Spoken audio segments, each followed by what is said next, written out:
দেখুন বেগম জুবাইদা রহমান পক্ষে আমরা যে আপিল দায়ের করেছি হাইকোর্ট ডিভিশনে against her conviction and sentence, সেটা আজকে আপিল এডমিট আগে হয়েছিল, রেকর্ডও আসছে, তো আজকে সেটা আমাদের অ্যানেক্স 15 নম্বর কোর্টে এই মামলার শুনানি শুরু হয়েছে।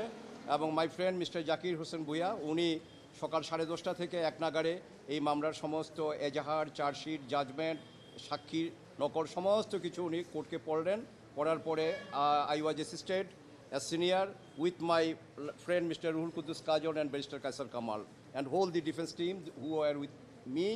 তো লাস্টলি কোর্ট আমাকে বললো যে আজকের মতো যদি অ্যাডজার্ন হয় তাহলে এই মামলার জিস্ট ল পয়েন্টে আপনি কিছু বলেন যেটার উপরে আমি চিন্তা করতে পারি, কারণ আমাদের next session has been fixed on Monday at 2, যে এই সময়ের মধ্যে আমরা কি চিন্তা করতে পারি। তো আমি দুটো পয়েন্ট আজকে কোর্টের নজরে এনেছি। একটা হলো যে মিসেস জুবাইদা রহমান এই মামলায় তাকে দোষী সাব্যস্ত করা হয়েছে 27(1)(109)-এ, বাট তার এগেনস্টে চার্জ হয়েছে 26(2) এবং 27(1) ধারা দুর্নীতি দমন আইনের রেড উইথ 109, শুধুমাত্র 27(1)(109) না, 26(2)তেও।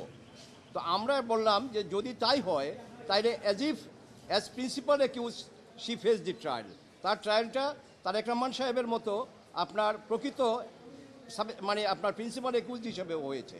যদি সেটা হতে হয় তাইলে তার উপরে নোটিশ জারি করতে হবে। কিন্তু অ্যাডমিটেডলি এই মামলায় অ্যান্টি কারাপশন থেকে তারেক রহমান সাহেবের উপরে যেই নোটিশ, সেটা আমরা দেখেছি যে থ্রু জেলখানায় এটা মানে সেলখানায় ছাড় করা হয়েছে এবং উনি এতটাই ল অ্যাবাইডিং, তখনকার নিয়মে 7 দিন, এই 7 দিনের মধ্যেই কিন্তু উনি প্রপার্টি স্টেটমেন্ট জমা দিয়েছেন জেলখানা থেকে। বাট বেগম জুবাইদা রহমানের উপরে এই মামলায় কোনো নোটিশ সার্ভ করা হয় নাই, কিন্তু একেবারে রায় পর্যন্ত ওনাকে 26(2) এবং 27(1) ধারাই ওনার বিচার প্রক্রিয়াটা চালিয়ে গেছেন।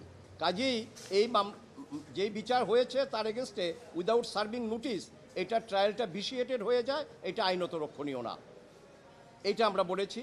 আর আরেকটা যেটা সেটা হলো যে তারেক রহমান সাহেবকে এই মামলায় যে আনা হয়েছে, এখানে যেই প্রপার্টি উল্লেখ করা হয়েছে এই প্রপার্টিগুলো আইন বলতেছে 27(1) of the anti corruption commission act 2004-এ এটা স্পষ্ট যে শুধুমাত্র properties acquired disproportionate to my non source of income এটা হলেই হবে না, that properties shall have to be acquired in a illegal means, অসাধু উপায়ে অর্জিত হতে হবে। কিন্তু এই মামলার চার্জে, এই মামলার এজাহারে বা এই মামলার চার্জশিটে বা এই মামলার সাজায় কোথাও এ কথা বলা নাই যে উনি অসাধু উপায়ে কোনো সম্পত্তি অর্জন করেছেন। কাজেই আইনের দিক থেকেই আপনার এই মামলাটা রক্ষণীয় না এবং এই জাজমেন্টটা টিকতে পারে না। Up to this extent we have submitted today before the honourable court. Next session আছে মানডে at 2, ওই দিন আমরা বাকি আর্গুমেন্ট করব।